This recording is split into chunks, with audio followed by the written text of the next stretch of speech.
여러분 안녕하십니까? 가장 빠른 종합뉴스 뉴스큐 시작합니다. 자유한국당 황교안 대표가 단식에 들어간 가운데 여야 정치권 분위기는 여전히 싸늘합니다. 이를 바라보는 한국당 내부는 어떨까요? 신보라 의원에게 현재 한국당 몇 개는 보수의 현주소를 정치부 한현희 기자가 물어보도록 하겠습니다. 대자보 훼손 등 홍콩 시위로 인한 갈등이 국내 대학가에서도 확산하고 있습니다. 한중 학생 간 시비가 결국 고소장 제출로도 이어졌는데요. 학생들 분위기 직접 들어보겠습니다. 먼저 오늘의 주요 뉴스입니다. 북한이 오는 25일 부산에서 열리는 한 아세안 특별 정상회의 초청을 거절했습니다. 북한은 문재인 대통령이 김정은 위원장에게 친서를 보낸 사실을 공개하면서 지금은 남북 정상이 만날 때가 아니며 대미 의존 정책을 중단해야 한다고 촉구했습니다. 지소미아 종료가 내일 자정으로 다가오면서 정부의 최종 결정에 관심이 쏠리고 있습니다. 일본의 태도 변화가 없는 한 재검토하지 않는다는 입장이어서 종료 결정으로 무게가 쏠립니다. 인구 절벽으로 병역 감소가 불가피한 상황을 고려해 정부가 병역 특례 요원을 감축하기로 했습니다. 형평성 논란이 컸던 예체능 특례는 일단 유지하되 선발 요건을 강화한다는 방침입니다. 철도노조 총파업이 이틀째를 맞으면서 KTX 운행률이 69%로 내려간 것을 비롯해 운행 중지된 열차가 늘어났습니다. 노사 양측이 접점을 찾을 기미가 보이지 않아서 파업 장기화가 우려됩니다. 제주 대성호 화재 사고의 수색이 사흘째 이어지고 있지만 실종자 11명은 아직 찾지 못했습니다. 구조대는 수색 범위를 넓히고 어제 시도했다가 중단했던 선체 뒷부분 인양도 다시 진행합니다. 조국 전 법무부 장관이 두 번째로 검찰에 소환됐습니다. 지난 14일 이후 일주일 만입니다. 조 전 장관은 첫 번째 조사 때와 마찬가지로 묵비권을 행사하며 진술을 거부하고 있습니다. 업체로부터 각종 편의와 자녀 유학비 등 금품을 받았다는 혐의로 유재수 부산 부시장이 검찰에 출석했습니다. 청와대 민정수석실이 감찰을 무마했다는 의혹으로 조사가 확대될 것으로 보입니다. 고양이를 잔혹하게 학대해 죽게 한 30대 남성에게 법원이 징역 6개월을 선고하고 법정 구속했습니다. 그동안 동물 학대 사건이 벌금형에 그쳤던 것에 비해 이번 실형 선고는 이례적이라는 평가입니다. 다음 주 부산에서 개최되는 한 아세안 정상회담에 문재인 대통령이 김정은 국무위원장을 초청하는 친서를 보냈다고 북한이 공개했습니다. 하지만 북한은 지금 시점에 남북 정상회담은 안 하느니만 못하다며 이를 거절했고 우리 정부를 향해서는 대미 의존 정책을 중단할 것을 촉구했습니다. 취재기자 연결하겠습니다. 김지선 기자. 네, 통일부에 나와 있습니다. 네, 그러니까 문 대통령의 친서를 보낸 사실을 북한이 전격 공개를 한 거죠? 네, 북한 조선중앙통신이 모든 일에는 때와 장소가 있는 법이라는 제목의 기사에서 관련 사실을 밝혔습니다. 우선 지난 5일 문재인 대통령이 김정은 위원장에게 이번 한아세안 특별 정상회의에 참석해달라고 간절히 초청하는 친서를 보냈다고 밝혔습니다.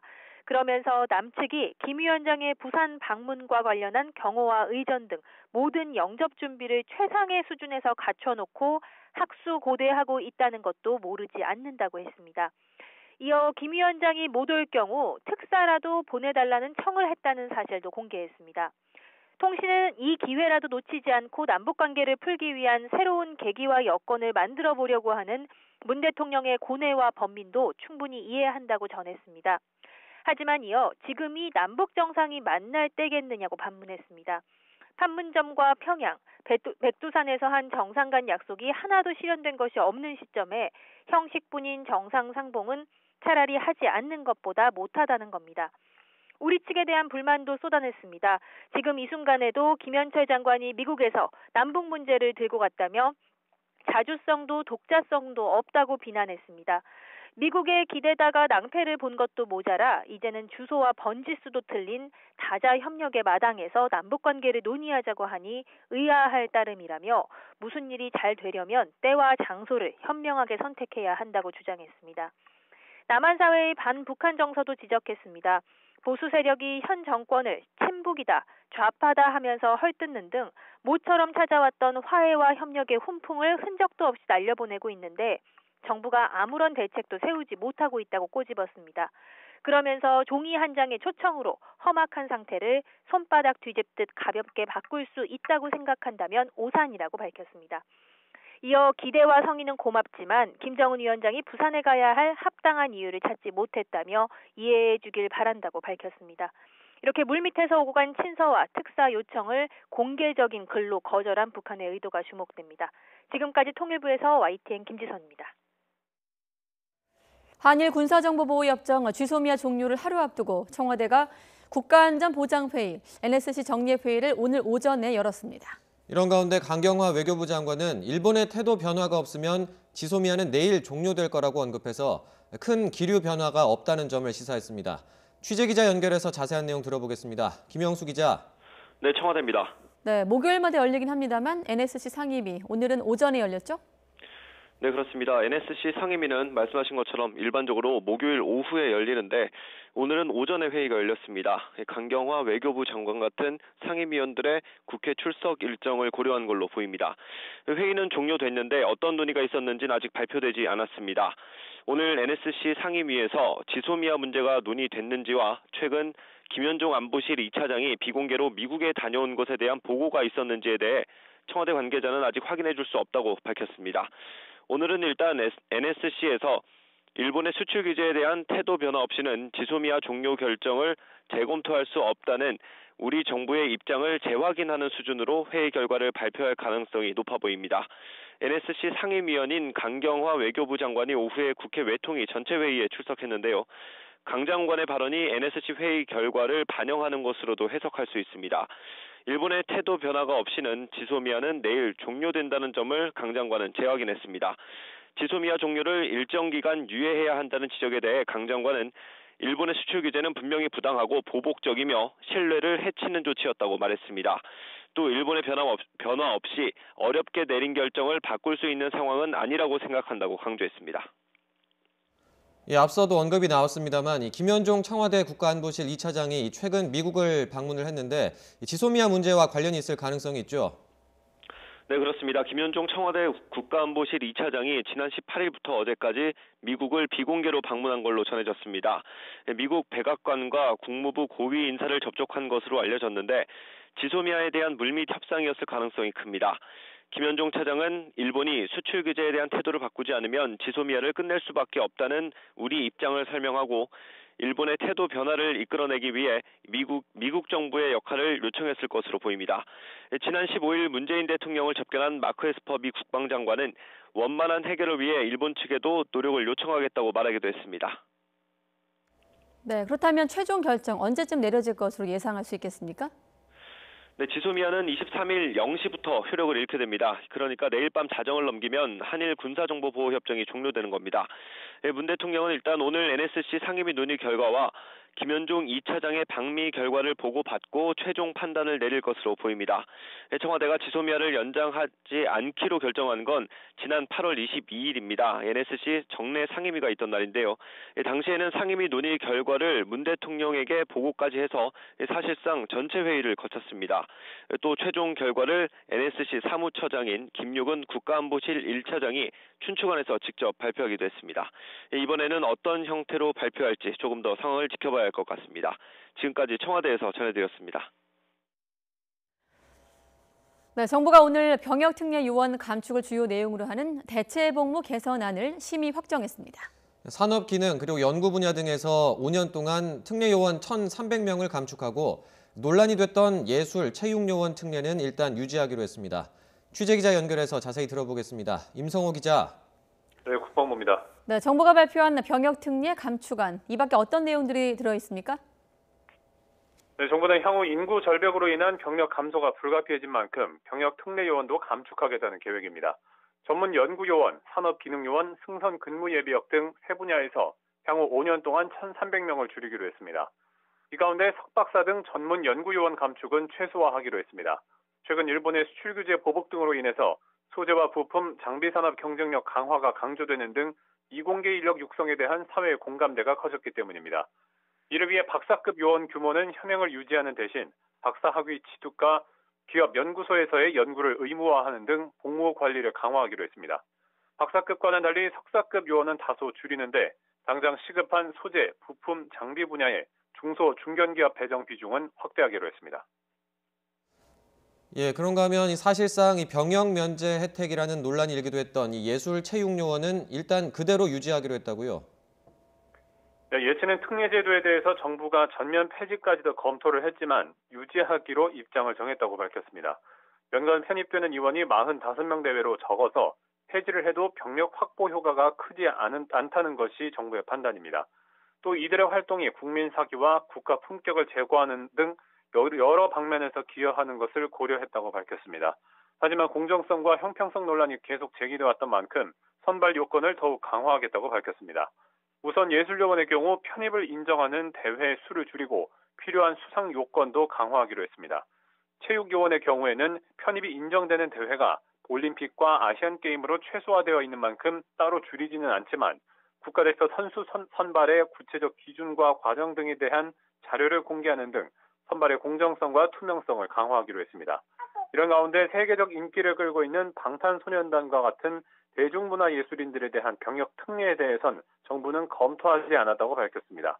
병력 감소로 인한 대체복무 감축 기조와 병역 이행의 공정성을 제고하려는 정부의 입장에 맞지 않다는 것이 정부의 설명입니다. 지금까지 국방부에서 YTN 임성호입니다. 일주일 만에 다시 검찰에 출석을 한 조국 전 법무부 장관이 6시간 넘게 검찰 조사를 받고 있습니다. 네, 검찰이 부인의 차명 투자와 딸 장학금 의혹 등에 대해서 물었지만 이번에도 조 전 장관은 묵비권을 행사한 것으로 전해졌습니다. 취재기자 연결합니다. 박석영 기자. 네, 서울중앙지검입니다. 네, 조 전 장관 오늘 두 번째 출석을 한 건데 조사가 아직 안 끝났습니까? 네, 검찰은 오늘 오전 9시 반부터 조 전 장관을 상대로 6시간 넘게 지금 조사를 이어가고 있습니다. 지난 14일 첫 조사 이후 일주일 만에 이뤄진 두 번째 조사입니다. 조 전 장관은 오늘 또 취재진의 포토라인을 피했습니다. 검찰청사 1층 출입문이 아닌 지하주차장 직원 전용 통로로 출석한 것으로 알려졌습니다. 검찰은 부인 차명 투자 그리고 딸 장학금 의혹과 관련해 조 전 장관에게 뇌물 혐의를 적용할 수 있는지 들여다보고 있습니다. 오늘 조사에서도 조 전 장관이 관련 의혹에 연루됐는지 또 어디까지 알고 있었는지를 집중 추궁할 것으로 보입니다. 자녀 서울대 허위 인턴 증명서 발급 과정에 조 전 장관이 관여했는지도 조사 대상입니다.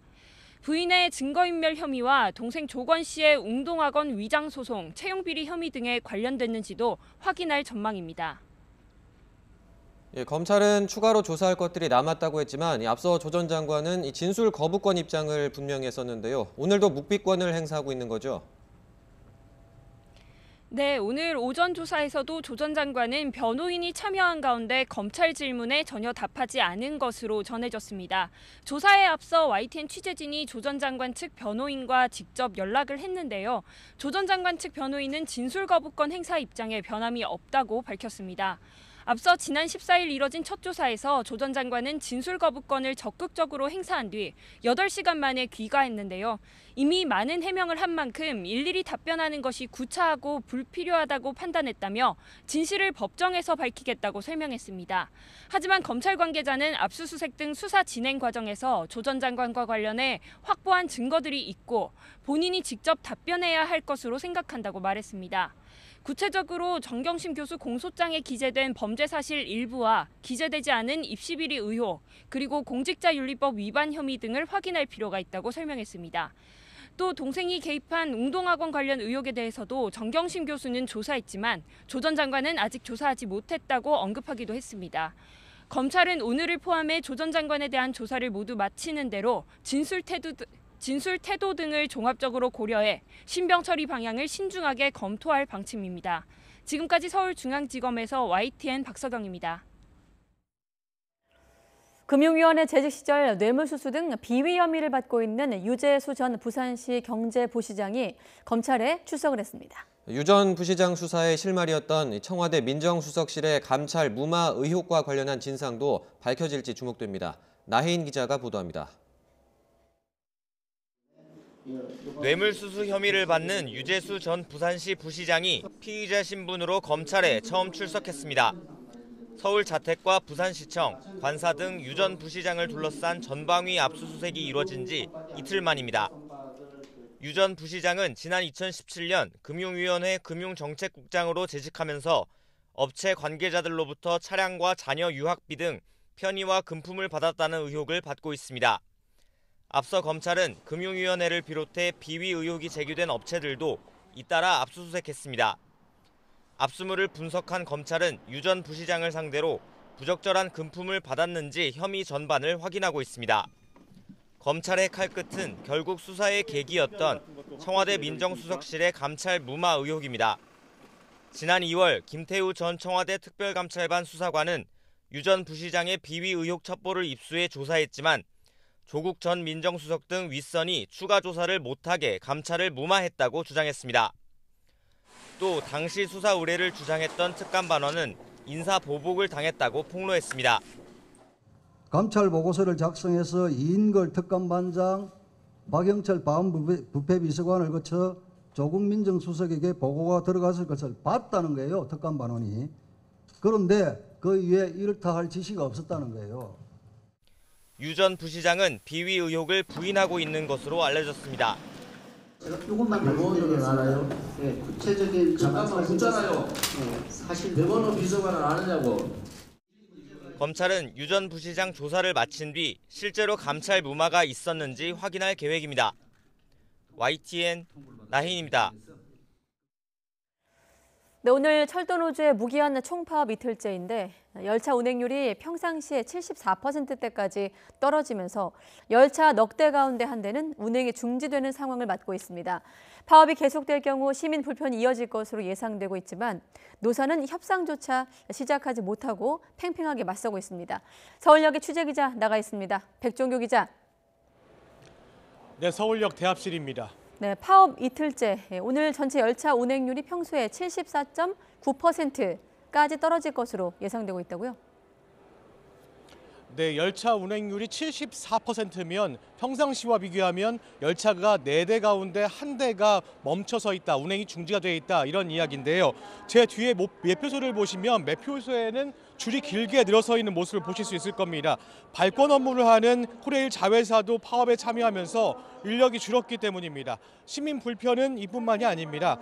파업 사실을 모르고 역을 찾은 시민들은 대체표를 구하기 위해 발을 동동 구르기도 했습니다. 오늘 KTX 고속열차는 69%, 새마을호 57%, 무궁화호는 62%만 운행할 예정입니다. 오늘 역시 일반 열차를 이용하는 승객들의 불편이 클 것으로 보이는데요. KTX는 평소보다 80여 편이, 일반 열차는 140여 편이 운행이 덜 될 것으로 예상이 됩니다. 열차를 이용하실 분들은 코레일 홈페이지나 앱을 미리 확인하고 평소보다 일찍 역에 나오는 것이 좋을 것 같습니다. 특히 이번 주말부터 다음 달 7일까지 대입 논술고사나 면접 시험들이 예정되어 있는데요. 열차를 이용해 상경하려는 지방 수험생들이 많은데 불편과 혼란이 가중될 것으로 예상이 됩니다. 코레일은 수험생의 피해가 없도록 수송 편의를 제공하기로 했는데요. 수험생이 탄 열차가 지연이 예상되는 경우 KTX 등 상위 열차를 포함해 선행 열차를 이용하도록 무료 환승 조치할 계획입니다. 자, 그런데 이번 파업 관련해서 철도 노조와 코레일은 노사는 물론이고 주무 부처인 국토교통부까지 갈등을 보이고 있기 때문에 장기화가 우려되고 있다고요? 네, 노조의 핵심 요구사항은 3조 2교대에서 4조 2교대로 근무 형태가 바뀌면 이에 필요한 인력 4천여 명을 충원해달라. 이게 핵심 요구사항입니다. 또 SR과의 통합, 자회사 처우 개선 등을 해달라는 건데요.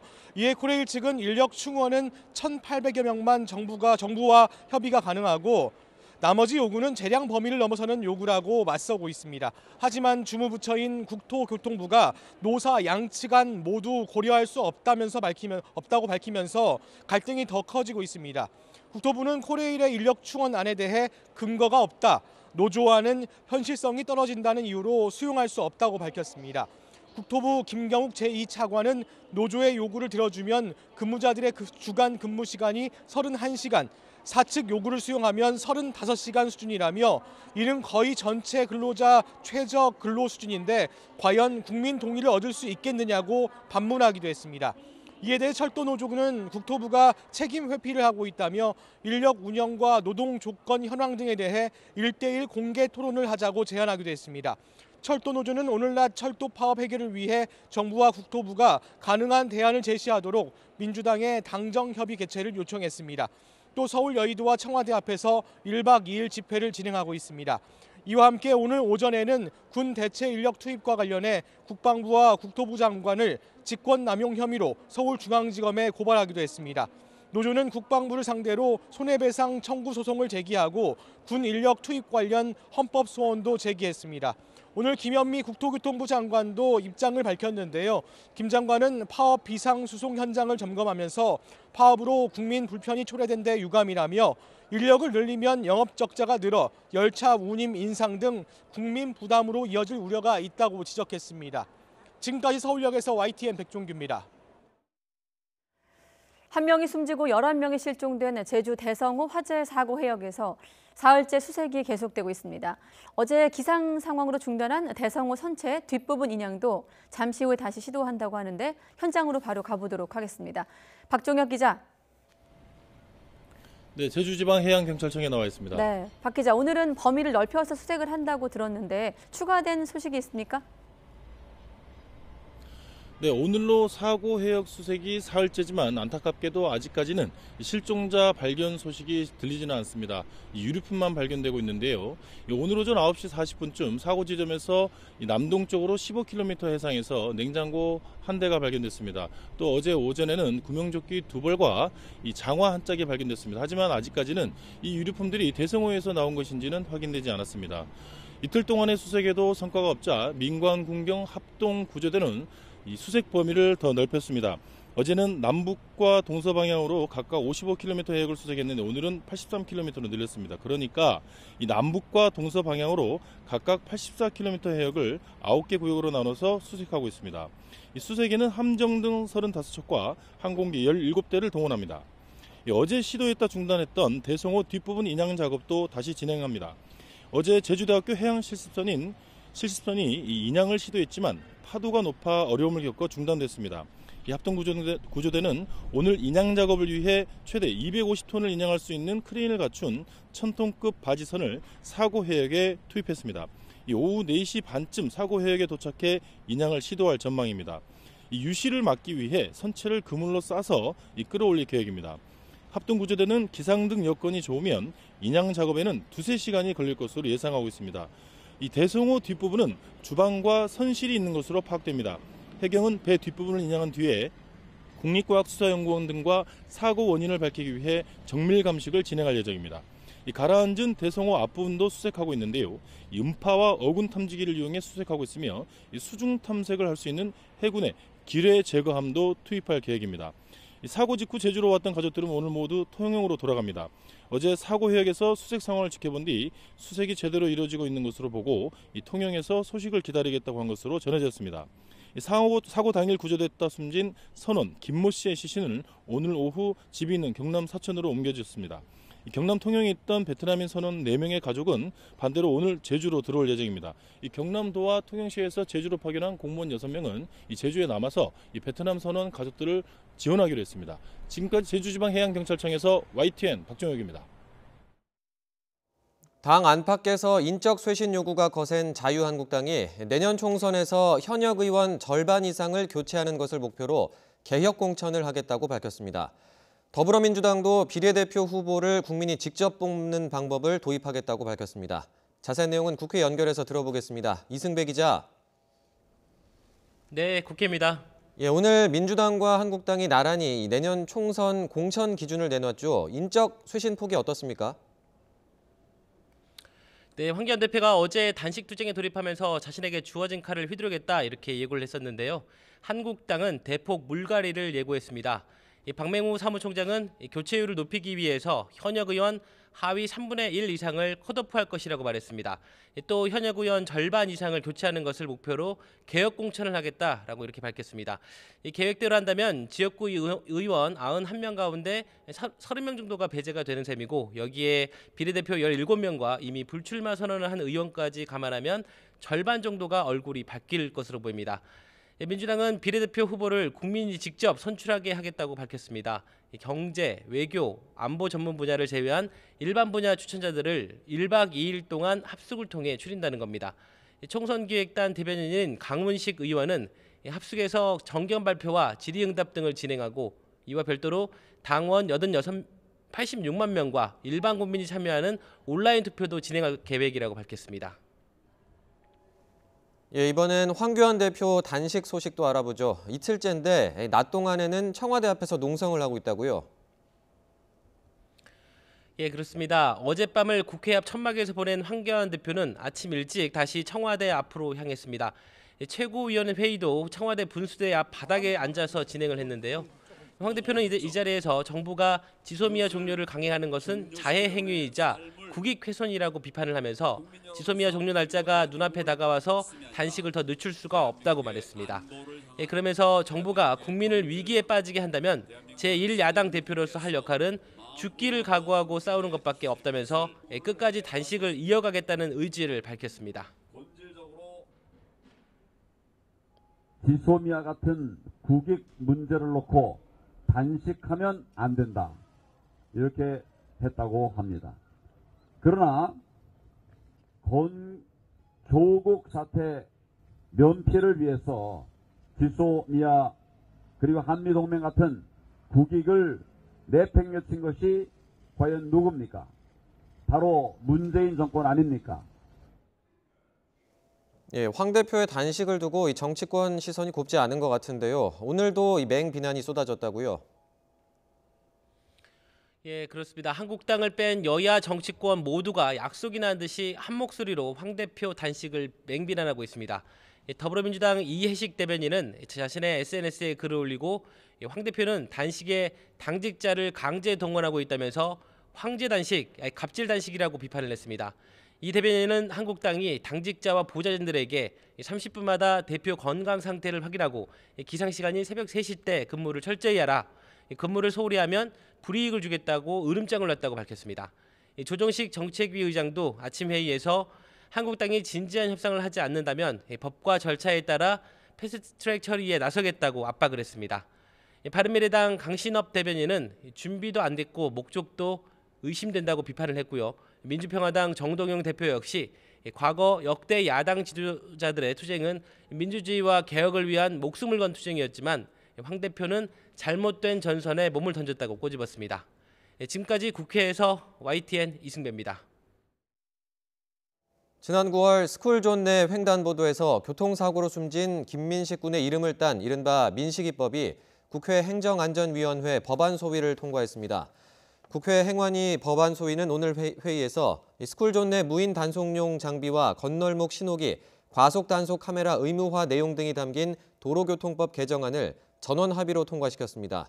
민식이법이 실제 시행되려면 행안위와 법사위 전체회의, 국회 본회의 가결 절차를 거쳐야 합니다. 스쿨존에서 발생한 교통사고 처벌을 강화하는 또 다른 민식이법인 특정범죄 가중처벌법 개정안은 현재 법사위에 회부만 된 상태입니다. 예, 조금 전에 들어온 속보 전해드리겠습니다. 예, 앞서 오늘 청와대에서 국가안전보장회의가 정의용 안보실장 주재로 열렸다는 소식을 전해드렸는데요. 관련해서 어떤 내용이 논의가 됐는지 그 내용이 속보로 들어와 있습니다. 오늘 NSC 상임위에서는 이 한일 간의 현안 해결을 위한 이 정부의 외교적 노력을 검토를 하고 또 주요 관계국과의 긴밀한 협의를 지속해 나가기로 했다. 이런 내용을 논의했다는 이야기가 나왔습니다. 그리고 이후에 앞으로 이 지소미아 종료 이후에 어떻게 상황에 대비할 것인지 이런 방안에 대해서도 논의를 했다는 내용이 지금 속보로 들어와 있습니다. 다시 한번 정리를 해드리겠습니다. 오늘 국가안전보장회의가 정의용 안보실장 주재로 청와대에서 열렸는데요. 앞으로 이 한일 간의 현안, 지소미아 등 한일 간의 현안 해결을 위해서 정부의 외교적인 노력을 검토하고 주요 관계국과 긴밀한 협의를 지속해 나가기로 했다. 그리고 향후 상황에 대비할 방안에 대해서도 논의를 했다는 내용이 속보로 들어와 있습니다. 추가로 들어오는 내용이 있으면 저희가 정리해서 다시 한번 전해드리도록 하겠습니다. 반도체 수출 부진으로 11월 중순까지의 수출이 지난해 같은 기간에 비해서 10% 가까이 줄어든 것으로 나타났습니다. 관세청은 이번 달 1일부터 20일까지 수출이 282억 달러를 기록해 지난해 같은 기간보다 9.6% 감소했다고 밝혔습니다. 품목별로는 반도체가 23.6%, 선박은 65.3% 수출이 줄어서 감소폭이 컸고 반면 승용차와 가전제품은 각각 7.1%, 8.7%씩 수출이 늘었습니다.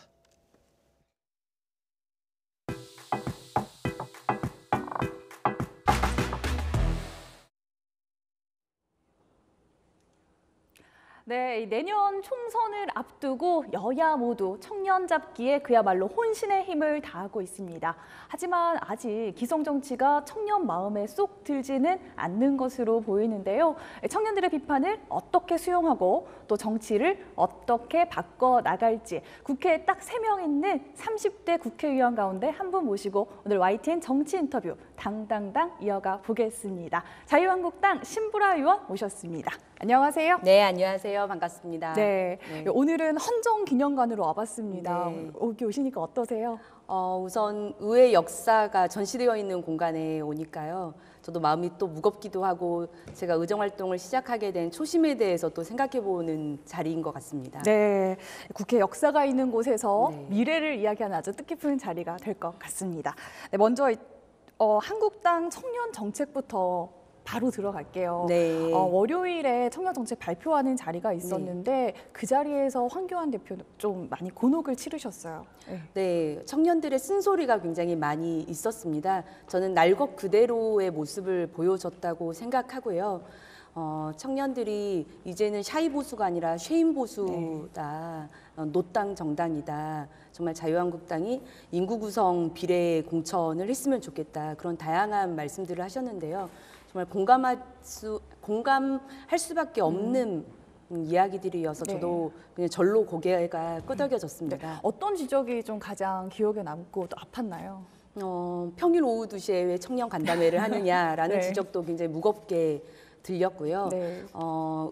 그 국민 중에 30%가 청년 세대인데 네. 국회에는 30%가 뭐냐, 10%도 뭐 1%도 채 청년 의원들이 되지 않는다. 네, 네. 인구 구성에 비례한 그런 공천을 해달라. 그런 주문은 정말 우리 당이 피부로 느끼고 그런 걸 개혁 공천으로 실행에 옮겨야 되는 것 아니냐라는 생각도 들었습니다. 네, 한국당에서 청년의 기준이 만 45세라고 하는데 맞나요? 네, 청년 당원의 기준은 그렇습니다. 아, 그렇구나. 네. 40대는 근데 사실 청년이라기에는 네. 조금 장년층의 느낌이 강해 보이는데 네. 이게 이 한국당이 얼마나 변화의 무딘지 이런 거를 좀 보여주는 걸로도 좀 읽힐 것 같아요. 네, 청년 당원 기준을 어떻게 할 것인가를 매년마다 지도부가 바뀔 때마다 논의를 많이 했던 것 같아요. 근데 이제 당연히 청년의 중심은 2030이 되어야 된다라고 하는 건 인정하지만 지역에 내려가 보면 이제 시골 지역이나 이렇게 되다 보면 청년 당원 자체를 좀 가입하기가 굉장히 어려운 현실에 있다. 그런 것들이 감안된 조치였습니다. 네. 하지만 주력으로 활동하는 청년 당원들 2030이 되어야 된다라고 하는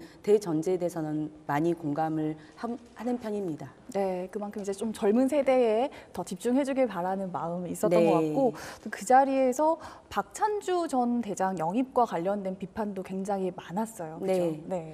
네, 저도 그 비판에 대해서는 정말 무겁게 생각하고요.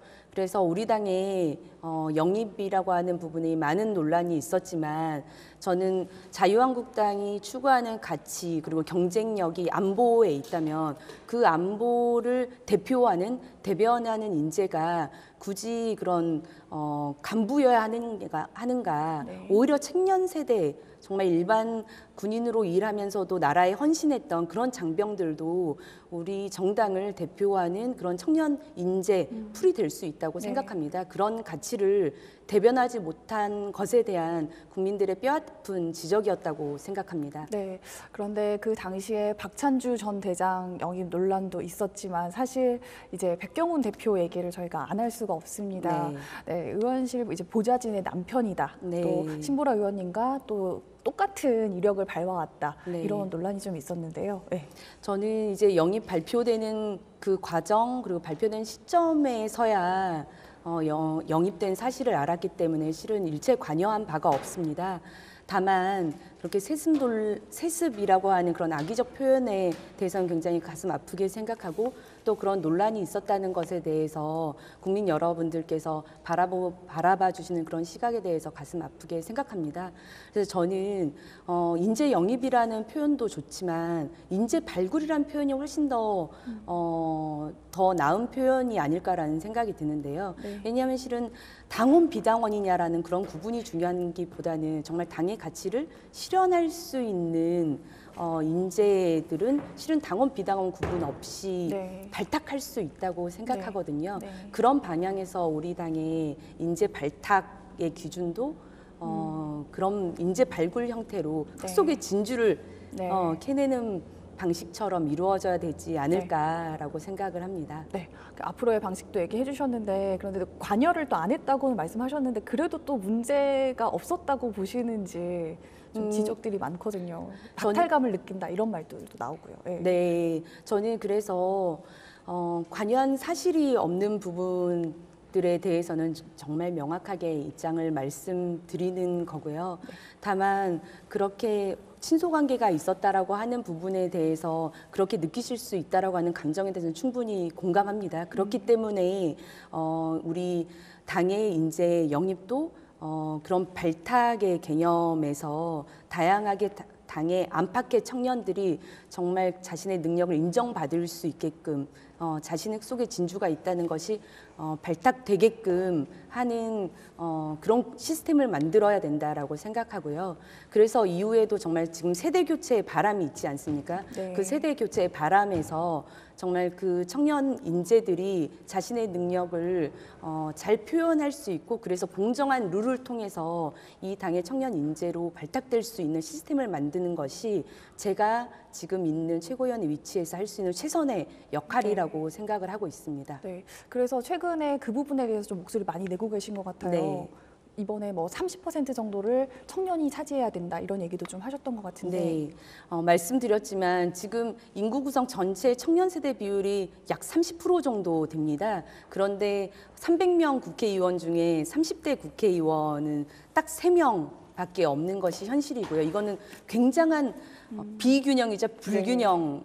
이고요. 저는 굉장히 인위적이면서도 혁신적인 비상 조치를 통해서라도 이런 인위적인 균형이라도 맞춰야 된다라는 생각을 갖고 있습니다. 네. 그거는 자유한국당에서도 뼈를 깎는 실은 노력이 필요합니다. 왜냐하면 지금 있는 기득권은 굉장히 공고화되어 있기 때문에 그냥 일반적인 경선을 치러서는 절대 그 진입장벽을 허물 수가 없습니다. 그래서 저는 30%라도 그 구성을 반영하는 건 정상적인 조치인 거고 30% 이상을 해야 된다고 말씀을 드리는 겁니다. 그래야 국민들은 혁신으로 받아들일 거다라고 보고 있습니다. 그런데 이제 문제가 청년 정치의 또 문제라고 할 수 있는 게 이런 의견이 당내에 얼마나 반영이 되느냐 이런 부분에 대한 우려도 있어요. 어떻게 보세요? 실은 최근에 두 분 의원님의 불출마 선언이 있었는데 저는 불출마 선언 자체가 갖는 의미가 굉장히 크다고 생각하고요. 그분들의 핵심적인 그 불출마 선언의 의미도 결국 중진 의원님들이 좀 영퇴의 결단을 내려주시고 우리 당의 청년 양성, 후진 양성이라는 그런 대의를 좀 함께 이끌어갔으면 좋겠다라고 하는 메시지였다고 생각합니다. 그런데 오히려 그런 메시지가 의미 있는 발언으로 주목받기보다 다른 조그마한 발언들이 오히려 폄훼되고 하는 것 같아서 안타깝게 생각하고요. 그럴수록 지도부가 더 가열차게 실은 공천 과정에 대한 어떤 명확한 룰 그리고 쇄신에 대한 명확한 입장 그리고 그것을 통해서 어떻게 세대 교체라고 하는 핵심 가치를 공천에 구현해낼 것인가에 대해서 메시지를 보다 확실하게 내야 된다고 저는 생각합니다. 네, 최근에 이런 메시지들을 최고위원회 이런 데서도 밝혀주셨어요. 굉장히 소신 발언을 하셨는데 그런데 그때 이제 주변에 계신 중진 의원님들 얼굴 혹시 표정 보셨나요? 아니요, 저는 발언하느라 보질 못했는데 뭐가 달랐나요? 상당히 조금 어두운 그런 표정이었는데 그래서 좀 보통 30대 20대 여성 의원의 말이 그것도 다른 당도 아니고 자유한국당 네. 내에서 잘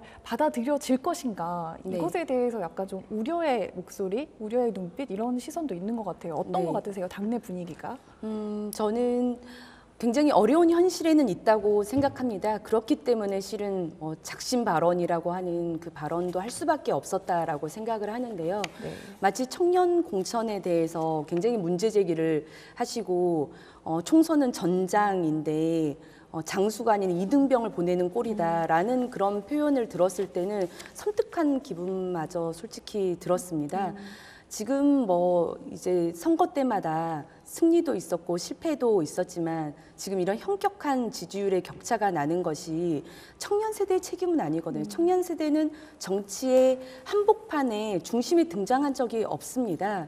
그렇기 때문에 저는 그런 표현이야말로 지금 국민들이 바라는 세대 교체, 거의 80% 가까이가 세대 교체 찬성하는 그런 입장에 굉장히 반하는 네. 당의 분위기다라고 생각하고요. 네. 물론 중진의 노련함, 초선의 어떤 패기 이런 것들이 저는 필요하다고 생각합니다. 하지만 지금 우리 당이 분명한 건 새 그릇과 새 밥상이 필요하다는 것이고요. 네. 정말 그 불균형에 대해서는 인위적인 균형이라도 맞추기 위한 노력을 해야 된다. 정말 맛깔나는 비빔밥을 갖추려면 정말 절반 이상은 저는 청년 세대가 정치권에 진입해야 네. 어떤 새로운 정치 문화도 만들어낼 수 있다고 생각합니다. 네. 그런데 이제 또 보수 정당의 청년 정치인을 보는 시각 중에 하나가 네. 나이는 젊지만 사실 기성 정치인과 비슷한 거 아니냐, 이른바 이제 젊은 꼰대다 이런 네. 시각도 있는데 이거에 대해서는 좀 어떻게 보시나요? 저도 제가 어떨 때는 나도 정말 그런 것이 아닐까 실은 반성할 때가 있습니다. 네. 그런데 가장 중요한 건 국민들의 요구가 있을 때, 청년들의 목소리가 있을 때 그걸 어떤 방식으로든 당에 전달하고 반영하기 위해서는 목소리를 내야 된다는 생각이 들었습니다. 그래서 실은 그때 이제 청년과의 간담회 때도 네. 반성할 부분은 그 앞에서 명확히 반성하고 고쳐나갈 것은 명확히 고쳐나가겠다라는 말씀을 드리는 것이 솔직한 것이다라는 생각이 들었거든요. 네. 그래서 젊은 꼰대가 되지 않기 위해서라도 저도 치열하게 노력하고 있다라고 노력하겠습니다. 네. 근데 네. 또 청년 정치의 문제가 한 번 하고 사라지는 경우가 많다. 네. 연속성이 없다라는 네. 지적이 있는데 이 부분에 대해서 의원님 뭐 대책이랄까 이런 게 있으실까요? 그렇기 때문에 저는 비례대표 제도로 지금 청년 비례의원들이 많이 들어왔지만 어쨌든 지역에서 그런 역량의 물꼬를 틀 수 있는 방안을 만들어줘야 된다고 생각합니다. 네. 뿐만 아니라 지금 이제 현역 의원들을 일정 정도 교체하고 컷오프 방식을 택한다고 하는데 그런 부분에 대해서도 정말 이길 수 있는 지역에 정말 역량 있는 인재라면 전략 공천해서 네. 지역에서 탄탄하게 입지를 굳힐 수 있도록 그런 노력을 하는 것도 굉장히 중요합니다. 네. 마지막으로 지금 현안 관련해서도 좀 여쭐게요. 지금 황교안 대표가 어제부터 단식을 시작하셨는데 네. 젊은 정치인이라면 사실 이걸 보는 시각도 좀 달라야 하지 않을까 네. 이런 생각이 드는데 젊은 층에서는 이게 너무 오래된 방식이다, 올드하다, 네. 구태적이다 이런 평가가 있는데 이거에 대해서는 어떻게 생각하시나요? 그러니까 야당으로서 견제할 수 있는 어떤 장치가 마련되지 않았기 때문에 여러 수단을 강구할 수밖에 없었다는 생각이 들었습니다. 지금 어쨌든 의회는 굉장히 비정상적인 구도로 가고 있기 때문에 단식이라고 하는 그런 극단적인 처방, 극약 처방을 할 수밖에 없었다는 부분에 대해서는 공감하는데요. 네. 다만 그간의 단식, 삭발 이런 행위들이 정치 행위들이 비판받았던 것은 진정성이 없었기 때문이었다고 생각합니다. 말하자면 형식으로만 치중하거나 쇼로만 하거나 실은 무늬만 단식이었지 실은 단식하지 않는 단식을 네. 보여줬기 때문에 정치 행위로서 비난받았던 것이 아닐까라고 생각하고요. 네.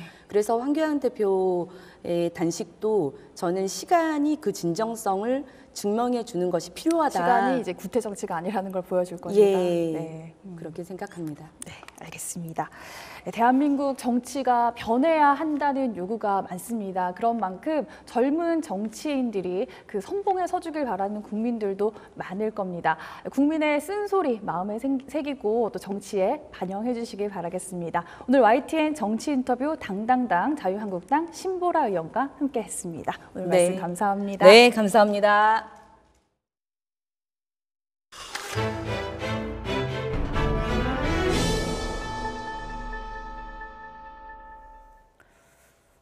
네, 경의선 책거리에서 고양이를 잔혹하게 학대해 죽게 한 30대 남성이 실형을 선고받고 법정 구속됐습니다. 네, 대체로 동물 학대가 벌금형에 그쳤던 전례에 비춰볼 때 엄벌이 내려진 겁니다. 이형원 기자입니다. 고양이를 바닥에 여러 차례 내던지고 짓밟는 남성. 잔인한 살해 과정이 고스란히 담긴 화면이 공개되면서 사회적 파문이 일었습니다. 동물보호법 위반 혐의 등으로 붙잡힌 39살 정모 씨는 평소 고양이에 거부감이 있었다며 순순히 범행을 실토했습니다. 결국 정 씨는 한 차례 구속영장이 기각된 끝에 재판에 넘겨졌습니다. 넉 달여 만에 내려진 1심 선고에서 정 씨는 실형을 선고받고 법정 구속됐습니다. 재판부는 범행 수법이 잔혹하고 생명을 존중하는 태도를 찾아보기 어렵다며 징역 6개월을 선고했습니다. 정 씨가 반성하는 점 등을 고려하더라도 고양이 주인에게 용서받지 못한 데다 사회적 공분을 일으켜 실형이 불가피하다고 덧붙였습니다. 가족 같은 고양이를 잃고 극심한 스트레스를 받아온 주인은 법원의 판결을 환영했습니다. 엄벌을 요구하긴 했지만 대체로 벌금형이 선고됐던 전례에 비춰 실형이 나올지 반신반의했다는 겁니다. 반반이었어요. 이거를 집행유예로 끝나면 우리가 억울해서 어떡하나. 만족은 못하지만 그래도 천만다행이라고 생각을 해요. 1년 6개월이 저희는 실형으로 생각을 했으면 좋았거든요. 실제로 최근 3년 동안 경찰에 신고된 동물 학대 575건 가운데 처벌까지 이어진 경우는 70건에 불과합니다. 동물보호법상 2년 이하 징역이나 2천만 원 이하 벌금형을 받게 돼 있지만 벌금형이 68건, 집행유예가 2건으로 대부분 솜방망이 처벌에 그쳤습니다. 실질적으로 징역형을 구형할 수 있는 판결이 나와서 환영하고 이게 끝까지 잘 유지됐으면 좋겠고요. 동물학대가 중요한 사회적 범죄라는 걸 사회가 좀 더 많이 알았으면 좋겠습니다. 관행을 깨고 이례적으로 엄벌을 선고한 이번 판결이 동물학대 범죄를 적극적으로 처벌하는 중요한 전환점이 될지 주목됩니다. YTN 이영훈입니다. 개 도살장을 방치하는 정부 때문에 인근 주민의 기본권이 침해되고 있다는 주장이 나왔습니다. 동물권 단체 카라는 오늘 기자회견을 열고 개 식용 방치가 위헌이라며 청구인단을 모아 헌법 소원을 제기하겠다고 밝혔습니다. 카라는 동물 학대 장면을 목격해야 하는 개 농장 부근 주민들은 행복 추구권뿐만 아니라 집이 팔리지 않아 재산권까지 침해받고 있다고 강조했습니다. 요금 문제로 다투는 과정에서 70대 택시기사에게 동전을 던지고 폭언을 한 혐의로 재판에 넘겨졌던 30대 남성이 항소심에서도 실형을 선고받았습니다. 인천지방법원은 폭행과 업무방해 혐의 등으로 기소된 30살 A씨에게 1심과 같은 징역 1년을 선고했습니다. 재판부는 A씨의 죄질이 좋지 않고 여러 양형 요건 등을 고려하면 원심의 형량은 적정하다고 밝혔습니다. 앞서 지난해 12월 인천 구월동 한 아파트 지하 주차장에서 A씨와 다투던 택시기사는 의식을 잃고 쓰러져 병원으로 옮겨졌지만 1시간 뒤 심근경색으로 사망했습니다. 배임 수재와 업무상 횡령 등의 혐의를 받는 조현범 한국타이어 대표의 구속 여부가 이르면 오늘 결정됩니다. 오늘 오전 10시 반 서울중앙지방법원에서 구속영장 심사를 받은 조 대표는 의혹에 대한 입장을 묻는 취재진의 질문에 성실히 대응했다는 짧은 답변만 남겼습니다. 조 대표는 하청업체로부터 납품 대가로 매달 수백만 원씩 5억 원가량의 뒷돈을 받고 계열사 자금을 정기적으로 빼돌려 2억 원 상당의 돈을 챙긴 혐의를 받고 있습니다. 검찰은 조 대표의 차명 계좌로 흘러들어간 8억 원의 돈이 대부분 개인적인 용도로 사용된 정황을 파악한 것으로 전해졌습니다. 조양래 전 한국타이어 회장의 차남인 조 대표는 지난 2001년 이명박 전 대통령의 셋째 딸과 결혼했습니다.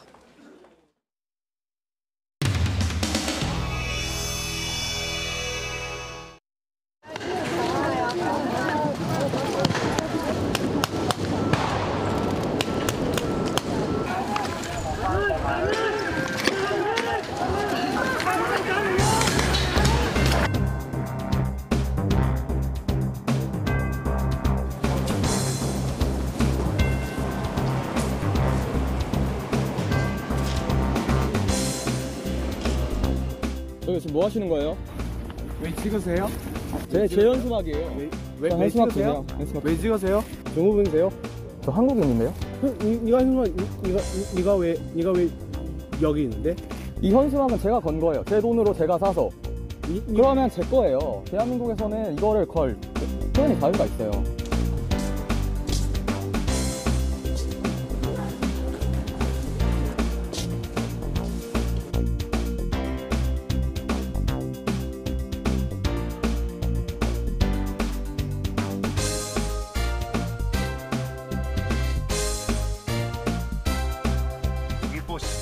이거를 갖다가 왜 지금 훼손하고 계세요? 이거 훼손하시면 안 되죠.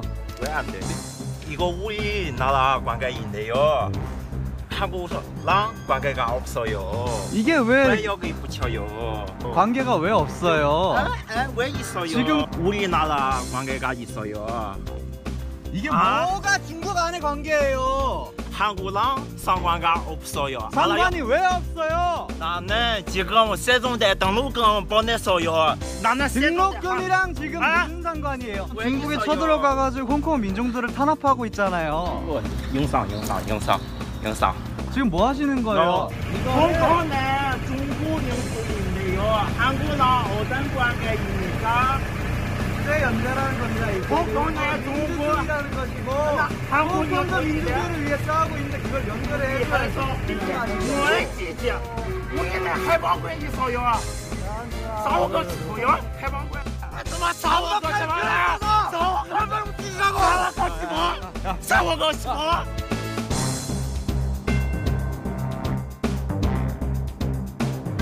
내용이 마음에 안 들면 반박에 글을 써서 올리셔야지.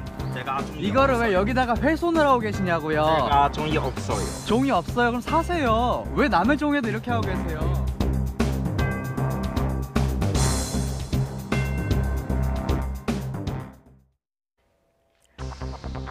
정부가 병역특례 요원을 감축합니다.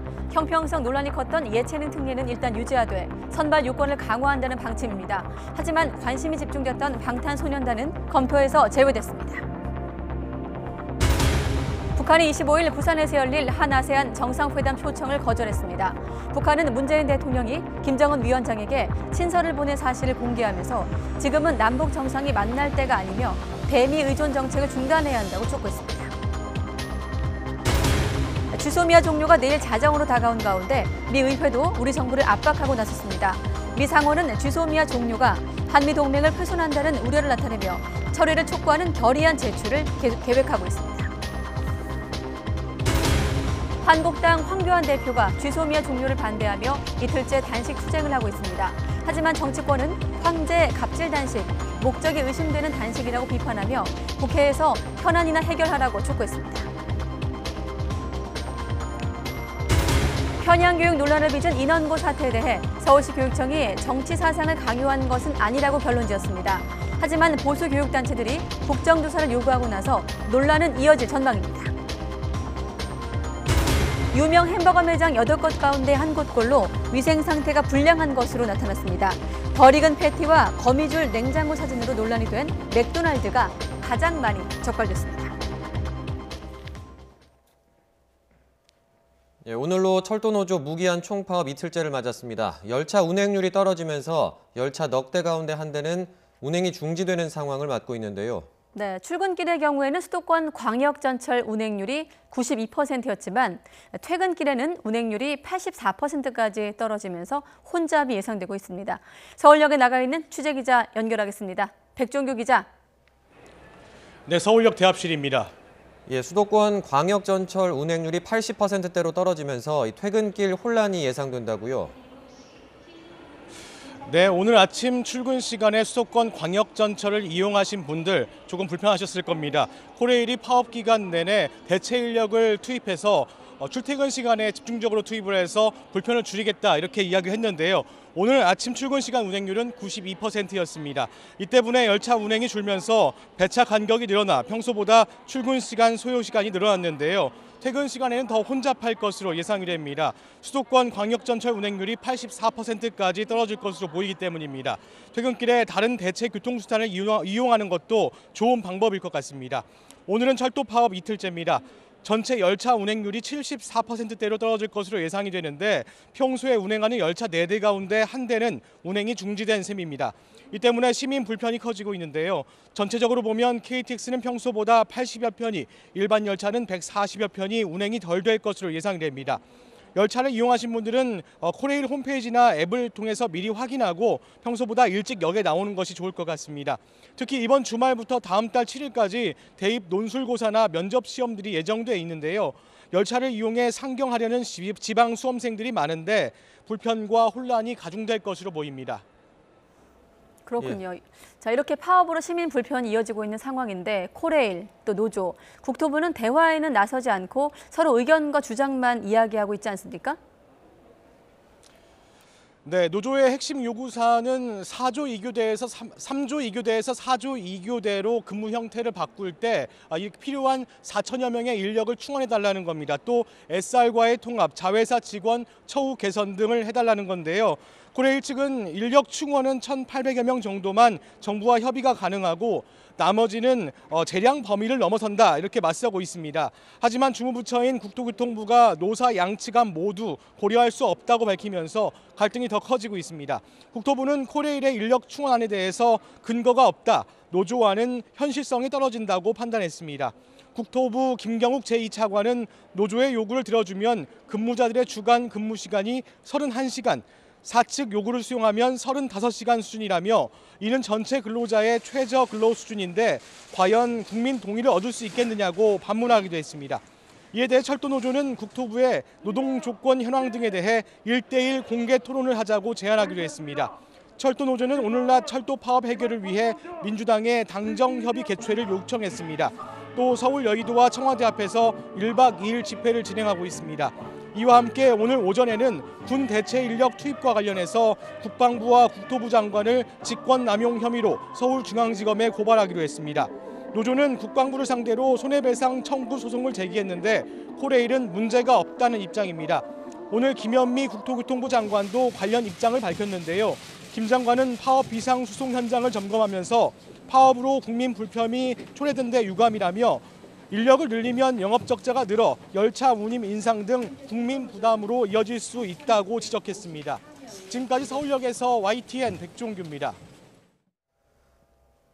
미국 행정부에 이어서 미 의회까지 한일 군사정보보호협정 지소미아 종료를 철회하라고 우리 정부를 압박하고 나섰습니다. 미 상원은 내일 자정 지소미아가 종료되면 이를 철회할 것을 촉구하는 결의안을 제출할 계획입니다. 이교준 기자가 보도합니다.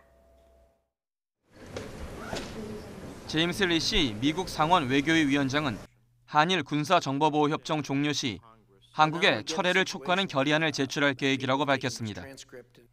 리시 위원장은 현지 시각으로 20일 스티븐 비건 국무부 부장관 지명자에 대한 외교위 인준 청문회 모두 발언에서 일부 상원 여야 의원들과 함께 결의안을 내겠다고 말했습니다. 리시 위원장은 한국은 일본과의 지소미아 참여를 종료하는 역효과를 내는 조치를 취했다며 이번 주가 중요하다고 지적했습니다. 또 지소미아 종료는 주한미군에 대한 위험을 높이고 한미 동맹을 훼손한다고 우려를 나타냈습니다. 이 밖에 엘리얼 엥겔 하원 외교위원장 등도 지소미아 연장을 촉구한 바 있어 하원에서도 관련 결의안이 나올 가능성이 있다는 관측도 나옵니다. 한편 방위비 분담금 협상과 관련해 스티븐 비건 미 국무부 부장관 지명자도 미 행정부의 압박 공세에 가세했습니다. 비건 지명자는 외교위 인준 청문회에서 한국이 미국의 가장 중요한 동맹 중 하나이지만 무임승차가 된다는 의미는 아니라고 강조했습니다. South Korea is among our most important alliance partners. That doesn't mean anybody gets a free ride. We have a tough burden sharing negotiation that we're in the middle of with the South Koreans. 또 비건 지명자는 주한 미군을 계속 주둔시켜야 한다고 보느냐는 질문에는 그렇다라고 짧게 답변했습니다. 이 가운데 미 정부가 주한미군 일부 병력 철수를 검토하고 있다는 보도가 흘러나오는 등 방위비 협상을 둘러싼 한미 간 난기류가 이어지고 있습니다. YTN 이교준입니다. 문재인 대통령이 오는 25일 부산에서 열릴 한 아세안 특별정상회의에 김정은 북한 국무위원장을 초청하는 친서를 보냈지만 참석하기 어렵다고 북한 관영 매체가 보도했습니다. 조선중앙통신은 남측이 친서 후에도 몇 번이나 김 위원장이 못 온다면 특사라도 방문하게 해달라는 간절한 청을 보내왔다고 밝혔습니다. 그러면서 이 기회라도 놓치지 않고 남북관계를 풀기 위한 새로운 계기와 여건을 만들어 보려고 하는 문 대통령의 고뇌와 번민도 충분히 이해하고 있다고 강조했습니다. 하지만 남한의 공기는 남북관계에 대해 매우 회의적이고 남한 당국도 남북 간의 문제를 민족 공조가 아닌 외세 의존으로 풀어나가려는 그릇된 입장에서 탈피하지 못하고 있는 것이 엄연한 현실이라고 주장했습니다. 당 안팎에서 거센 인적 쇄신 요구를 받고 있는 자유한국당이 내년 총선에서 현역 의원을 절반 넘게 바꾸는 것을 목표로 개혁 공천을 하겠다고 밝혔습니다. 네, 더불어민주당은 비례대표 후보를 국민이 직접 뽑는 방법을 도입하겠다고 밝히기도 했습니다. 다시 국회로 가보겠습니다. 이승배 기자. 네, 국회입니다. 예, 오늘 민주당과 한국당이 나란히 내년 총선 공천 기준을 내놨는데요. 인적 쇄신 폭이 어떻습니까? 네, 어제 황교안 대표가 자신에게 주어진 칼을 휘두르겠다 이렇게 밝힌 대로 한국당은 대폭 물갈이를 예고했습니다. 박맹우 사무총장은 교체율을 높이기 위해서 현역 의원 하위 3분의 1 이상을 컷오프할 것이라고 말했습니다. 또 현역 의원 절반 이상을 교체하는 것을 목표로 개혁 공천을 하겠다고도 밝혔습니다. 이 계획대로 한다면 지역구 의원 91명 가운데 30명 정도가 배제가 되는 셈이고 여기에 비례대표 17명과 이미 불출마 선언을 한 의원까지 고려를 하면 절반 정도 얼굴이 바뀔 것으로 보입니다. 민주당은 비례대표 후보를 국민이 직접 선출하게 하겠다고 밝혔습니다. 경제, 외교, 안보, 전문 분야를 제외한 일반 분야 추천자들을 1박 2일 동안 합숙을 통해 추린다는 겁니다. 총선기획단 대변인인 강원식 의원은 합숙에서 전견 발표와 질의응답 등을 진행을 하고 이와 별도로 당원 86만 명과 일반 국민이 참여하는 온라인 투표도 진행할 계획이라고 밝혔습니다. 네, 이번엔 황교안 대표 단식 상황도 알아보죠. 이틀째인데 낮 동안은 청와대 앞에서 농성을 하고 있다고요? 예, 그렇습니다. 어젯밤을 국회 앞 천막에서 보낸 황교안 대표는 아침 일찍 다시 청와대 앞으로 향했습니다. 최고위원 회의도 청와대 분수대 앞 바닥에서 앉아서 진행을 했는데요. 황 대표는 이 자리에서 정부가 지소미아 종료를 강행하는 것은 자해 행위이자 국익 훼손 행위라고 비판을 하면서 지소미아 종료 날짜가 눈앞에 다가와서 단식을 더 늦출 수가 없었다고 말을 했습니다.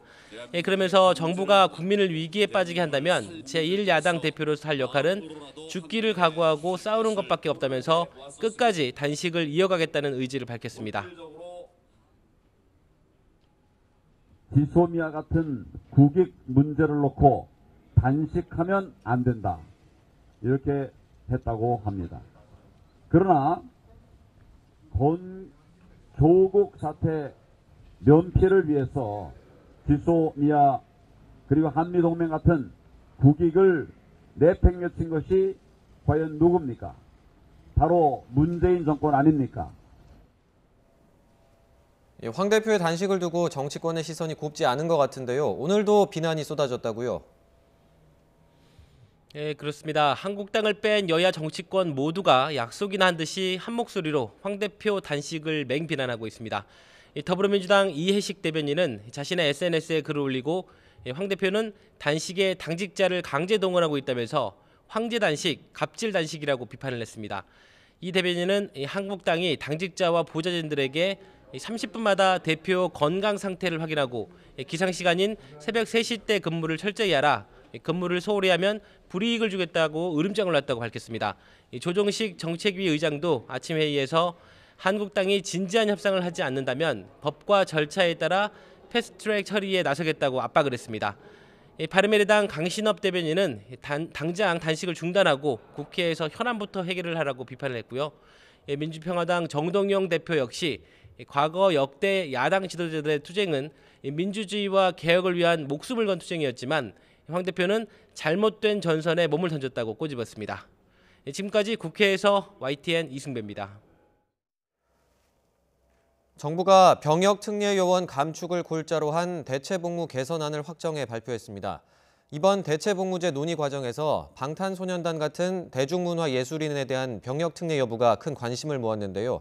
결국 특례 대상에 넣지 않기로 결정했고 예술인들에 대한 기존 특례도 축소하기로 했습니다. 신지원 기자입니다.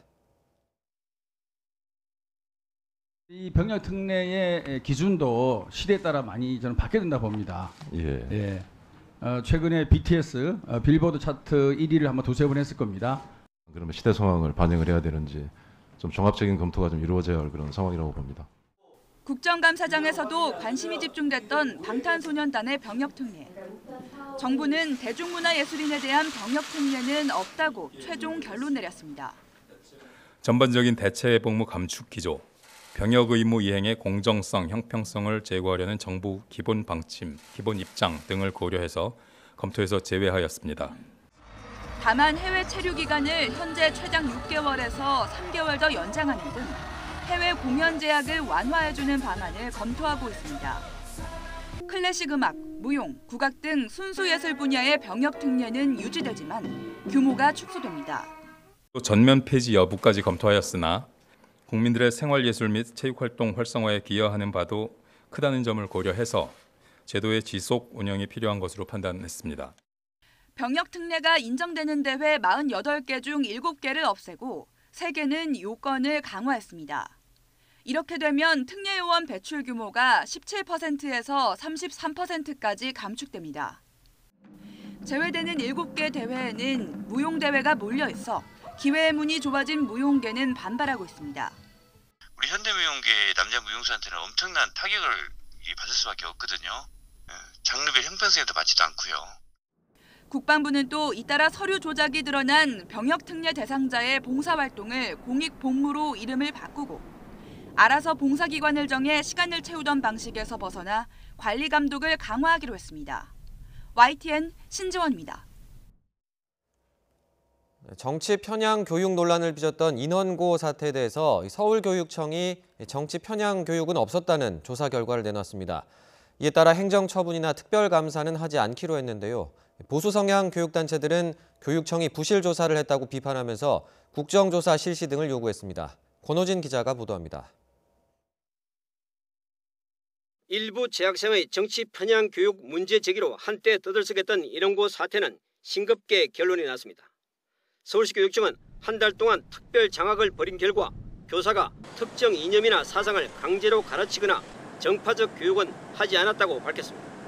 따라서 행정처분이나 특별 감사를 하지 않기로 했습니다. 그러나 전체 학생 대상 설문조사에서 일부 교사가 수업 시간에 조국 뉴스는 가짜다, 너 일베냐 등 부적절한 발언을 한 것은 확인했습니다. 일부 학생은 인원고 사태의 발단이 된 지난달 교내 마라톤 대회에서 반일 문구가 적힌 선언문 띠 제작과 마라톤 구호 제창에 강제성이 있었다고 답했습니다. 하지만 교육청은 이를 당시 사회 분위기를 반영한 사회 통념에 따른 것으로 정치 사상을 강요한 것은 아니라고 판단했습니다. 조희연 교육감은 인원고 사태 원인을 다양한 사회 현안 교육에 대한 규범과 규칙이 없기 때문으로 진단하고 이를 만들기 위한 작업에 들어가겠다고 말했습니다. 보수 성향 교육단체들은 교육청 조사는 여러 사안에 대한 지속적인 편향 교육과 발언을 제대로 규명하지 못한 부실 조사라고 비판했습니다. 그러면서 국정조사 실시와 교육의 정치적 중립을 위한 법과 제도 마련을 촉구했습니다. 정치 편향 교육에 대한 국정조사를 실시하고 만 18세 선거연령 하향에 앞서 교육의 정치적 중립을 확립하기 위한 법, 제도 마련에 나서라! 교육청의 조사 결과 발표에도 인원고 사태를 둘러싼 논쟁은 당분간 계속될 것으로 보입니다. YTN 권호진입니다. 제주 해상에서 화재로 침몰한 대성호 선체 뒷부분에 대한 인양 작업이 오늘 오후에 재개됩니다. 제주지방해양경찰청은 어제 인양 작업을 하다 해상의 높은 파도와 일몰로 중단됐던 인양 작업을 재개한다고 밝혔습니다. 인양 작업은 전문 인양업체에 크레인을 장착한 970톤급 바지선과 예인선이 사고 현장에 도착한 이후에 이뤄집니다. 해경은 기상 등 여건이 좋으면 인양에는 2-3시간이 걸릴 것으로 내다봤습니다. 또 인양에 성공하면 선체를 제주 화순항으로 옮기고 내일 오전 9시부터 국립과학수사연구원 등과 정밀 감식을 진행할 예정입니다. 지난달 31일 독도 주변 바다에서 추락한 소방 헬기의 꼬리 부분이 인양되고 블랙박스도 회수됐습니다. 독도 헬기 추락 사고 범정부 현장 수습 지원단은 오늘 오전 수리를 마치고 현장에 복귀한 해군 청해진함이 6시간여 만인 오후 2시 25분쯤 사고 당시 동체와 분리된 헬기 꼬리 부분을 인양했다고 밝혔습니다. 인양을 마무리한 청해진함은 계획된 수색구역에서 다시 실종자 수색을 진행하고 있습니다. 네, 맥도날드, 맘스터치, KFC, 유명 햄버거 프랜차이즈 매장에 대해서 식약처가 위생 점검을 실시해 봤는데 8곳 가운데 1곳이 조리대가 불결하거나 유통기한이 지난 재료를 사용하는 등 위생 상태가 나쁜 것으로 나타났습니다. 특히 며칠 전 매장 주방을 대대적으로 공개했던 맥도날드가 가장 많았습니다. 김승재 기자입니다. 패티가 덜 익은 맥도날드 햄버거를 먹은 4살 아이가 이른바 햄버거병에 걸렸다며 시작된 소송. 게다가 냉장고에 처진 거미줄 사진 등을 토대로 시민단체 고발까지 나오고 위생 논란이 거세지자 맥도날드는 지난 19일 전국 300여 개 매장 주방을 대대적으로 공개하는 행사를 갖기도 했습니다. 철저하게 식품안전 관련돼서 준비를 하고 있고 또 언제나 준수하려고 노력을 하고 있고. 하지만 식약처가 지난 1일부터 보름간 유명 햄버거 프랜차이즈 매장 147곳을 대상으로 위생 점검한 결과는 달랐습니다. 8곳 중 1곳 꼴인 19개 매장이 식품위생법을 위반한 것으로 나타났습니다. 맥도날드가 7곳으로 가장 많았고 이어 맘스터치 6곳, KFC 5곳, 롯데리아 1곳 순이었습니다. 버거킹은 적발되지 않았습니다. 위반 내용을 보면 조리장 위생 불량이 14건으로 대부분을 차지했고 유통기한이 지난 원료를 사용한 경우가 2건 있었습니다. 식약처는 이번 점검 결과를 바탕으로 햄버거 업체 안전관리 강화, 햄버거 프랜차이즈 업체 소통 지원 강화, 조리기준 개정 등 제도 개선으로 햄버거 안전관리를 더욱 강화해 나갈 계획입니다. 식약처는 햄버거를 섭취할 때 패티가 충분히 익었는지 잘 살펴야 한다며 덜 익었거나 위생 상태가 불량한 제품에 대해서는 신고를 당부했습니다. YTN 김승재입니다. 싼 값에 중국 등 해외에서 들여온 의류를 국산으로 바꿔치기에 판매한 업체들이 무더기로 적발됐습니다. 정부와 서울시는 지난 8월부터 석 달 동안 집중 단속을 벌여 이른바 라벨가리 물품 150억 원어치 91만 9천 점을 적발해 71개 업체 소속 98명을 입건했다고 밝혔습니다. 그 가운데 해외 유명 골프 의류도 상품을 속여 판매한 업체와 중국산 볼트와 나사를 국산으로 바꿔치기한 업체 대표 등 2명은 구속됐습니다. 네, 미세먼지 농도가 짙어지는 겨울철을 앞두고 서울시가 공격적인 종합대책을 발표했습니다. 다음 달 1일부터 내년 3월까지 고강도 대책을 시행해서 초미세먼지 발생량을 20% 줄이기로 했습니다. 이상순 기자가 보도합니다. 강 건너 아파트가 간신히 형체만 보이는 지난 3월 한강변 모습입니다. 초미세먼지 농도는 1세제곱미터당 150 마이크로그램으로 역대 최악 수준이었습니다. 갈수록 더 심각해질 것으로 우려됩니다. 어느덧 미세먼지는 시민들의 일상을 위협하는 재난이 되었고 신생아부터 어르신까지 전 세대가 공감하는 가장 절박한 민생 현안 중에 하나가 되었습니다. 서울시는 지자체 최초로 다음 달 1일부터 내년 3월 말까지 미세먼지 시즌제를 도입하겠다고 선언했습니다. 미세먼지 3대 배출원인 수송과 난방, 사업장이 상시적인 집중관리 대상입니다. 우선 배출가스 5등급 차량은 미세먼지 특별법이 개정되면 현재 도심뿐만 아니라 서울 전역에서 운행이 상시 제한되고 행정공공기관에선 차량 이부제가 실시되고 시영주차장에서는 최대 50%까지 주차요금이 할증됩니다. 미세먼지 3대 발생원 중 비중이 가장 큰 난방 부문은 에코마일리지 특별 포인트를 도입하고 대형 건물은 적정 난방 온도를 집중 관리합니다. 12월부터 3월까지 4개월 동안에 평시보다 더욱 강력한 미세먼지 저감 정책을 추진함으로써 평소의 기준 온도를 낮추어서 고농도 발생의 빈도와 강도를 줄이는 집중 관리 대책입니다. 사업장에서는 대기 오염 물질 점검과 노후 건설 기계 저공해화 사업이 대폭 확대되고 도로 청소도 더 자주 이뤄집니다. 서울시는 시즌제가 시행되면 초미세먼지 발생량의 20%가 감소할 것으로 기대하고 있습니다. 서울시는 이를 위해 우선 국회에 계류 중인 미세먼지 특별법 개정안부터 조속히 통과돼야 한다고 강조했습니다. YTN 이상순입니다. 한중일의 공동연구로 국내 미세먼지의 32%가 중국에서 왔다는 결과가 나왔지만 중국 매체는 한국의 미세먼지가 자국 내 요인 때문이라는 점을 부각해 보도했습니다. 중국 관영신문 성격의 글로벌타임스는 한국의 초미세먼지 발생 요인을 분석한 결과 자국 내 요인이 51%였다면서 한국의 스모그는 사실상 메이드 인 코리아로 드러났다고 주장했습니다.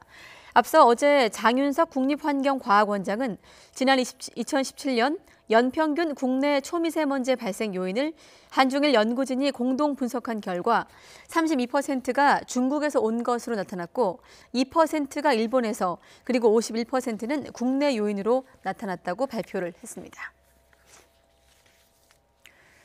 글로벌 금융회사인 JP모건이 한국의 내년 경제 성장률을 2%로 전망했습니다. JP모건은 오늘 여의도 금융투자협회에서 열린 2020 글로벌 채권시장 전망 기자간담회에서 수출 의존 국가인 한국은 세계 경기 침체에 무척 취약하다며 내년도 성장률이 올해보다 낮은 2% 정도가 될 것이라고 밝혔습니다. 또 미중 1단계 무역 합의가 결렬된다면 글로벌 경제와 수출 주도국에는 부정적이라면서 한국은행이 추가적인 기준금리 인하 여지가 있는 만큼 금리를 더 내릴 가능성이 있다고 예상하기도 했습니다.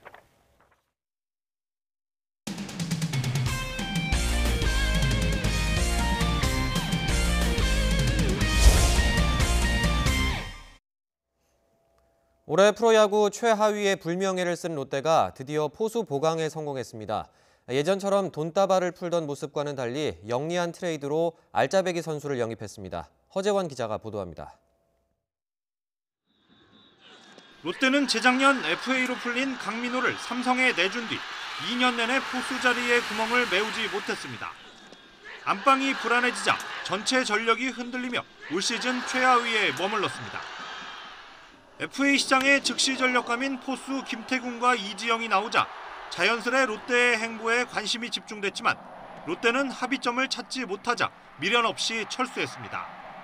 2차 드래프트에서도 포수 지명을 포기하며 팬들의 걱정을 샀지만 성민규 단장은 자신감에 넘쳤습니다.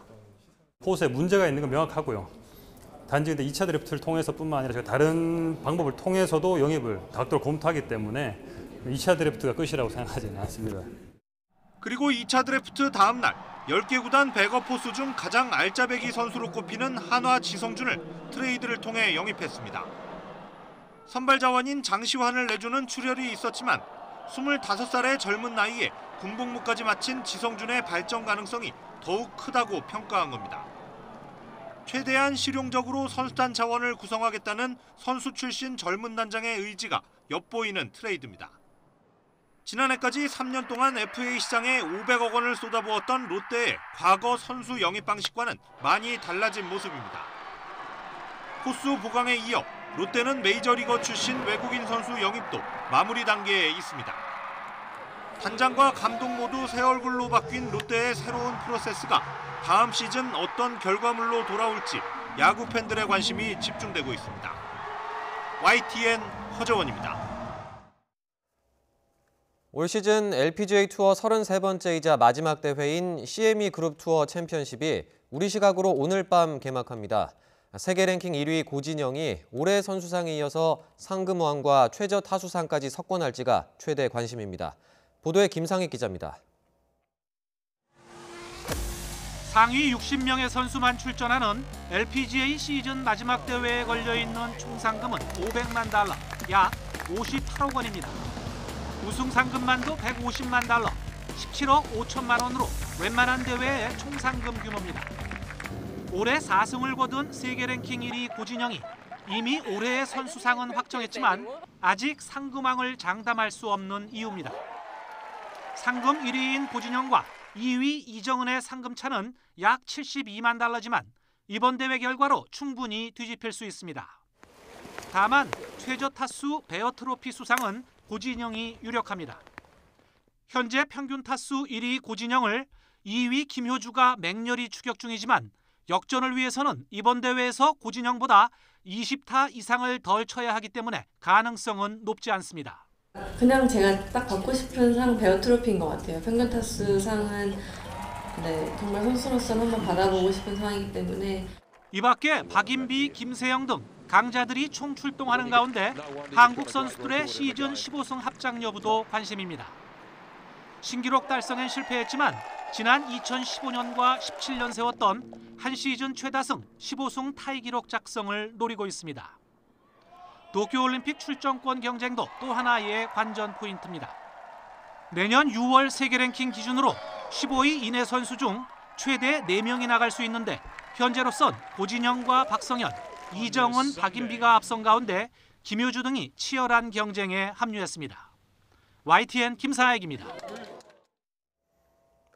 잉글랜드 프리미어리그 토트넘의 새 사령탑에 오른 조제 무리뉴 감독이 첫 훈련을 지휘했습니다. 토트넘은 현지 시각으로 어제 구단 홈페이지에 무리뉴 감독이 팀의 새 감독으로서 첫 훈련을 가졌다며 관련 영상을 올렸습니다. 무리뉴 감독은 손흥민 등 A매치를 뛰고 복귀한 멤버들을 포함해 토트넘 선수들과 첫 인사도 나눴습니다. 무리뉴 감독의 토트넘 감독 데뷔전은 오는 23일 열리는 웨스트햄과의 원정 경기입니다. 올 시즌 8골을 기록 중인 손흥민은 이 경기에서 3경기 연속골에도 도전합니다. 지난 7월 광주 세계수영선수권대회에서 규정에 맞지 않는 의류와 용품을 지급해 망신을 산 수영연맹 관계자들이 사법당국의 수사를 받게 됐습니다. 문화체육관광부는 대한체육회와 함께 실시한 특정 감사 결과를 발표하고 용품 후원업체 교체 과정에서의 마찰로 9억 원의 손실을 초래한 수영연맹 김지용 회장과 A 부회장을 업무상 배임 혐의로 수사 의뢰할 예정이라고 밝혔습니다.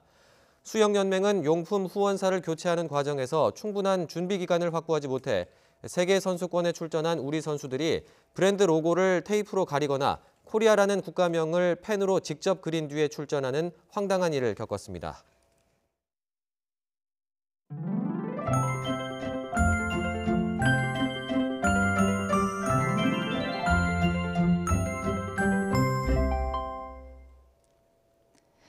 내일은 겨울의 두 번째 절기 소설입니다. 소설 추위는 꾸어서라도 한다고 하는데 절기와 맞지 않게 내일부터는 온화한 늦가을 날씨를 느껴볼 수 있겠습니다. 오늘 서울 낮 기온은 9도까지 올라서 예년 기온을 회복한 데 이어 내일은 서울 낮 기온이 16도, 모레는 17도까지 껑충 높아지겠습니다. 다만 일교차는 주의하셔야겠습니다. 내일 서울 아침 기온은 2도로 오늘보다는 5도가량 높겠지만 그래도 쌀쌀하겠습니다. 내일도 공기는 비교적 깨끗하겠습니다. 대부분 지역의 미세먼지 농도가 좋음에서 보통 단계를 보이겠는데요. 세종과 충북 지역만 대기가 정체되면서 오전에 일시적으로 농도가 짙어질 수 있겠습니다. 내일 하늘은 쾌청하겠고 동해안은 건조주의보가 확대된 가운데 메마른 날씨가 이어질 것으로 보입니다. 내일 아침 기온은 오늘보다 4도에서 8도가량 높겠습니다. 서울 기온이 2도, 대전과 대구 4도, 광주 7도로 대부분 영상권이 예상되고요. 낮 기온도 오늘보다 4도에서 7도가량 높겠습니다. 서울의 한낮 기온이 16도까지 오르겠고 대구와 강릉 18도, 광주 19도, 부산은 20도까지 오르겠습니다. 이번 주말까지 예년보다 온화한 날씨가 이어지겠고요. 일요일엔 전국에 한 차례 비가 오겠습니다. 날씨 정보였습니다. 네, 최근에 병원에서 신생아의 두개골이 골절된 사고 이후 병원 신생아실 CCTV 의무화가 공론화되었는데 정부가 논의에 착수합니다. 잠시 뒤 차상은 기자의 보도로 보겠습니다.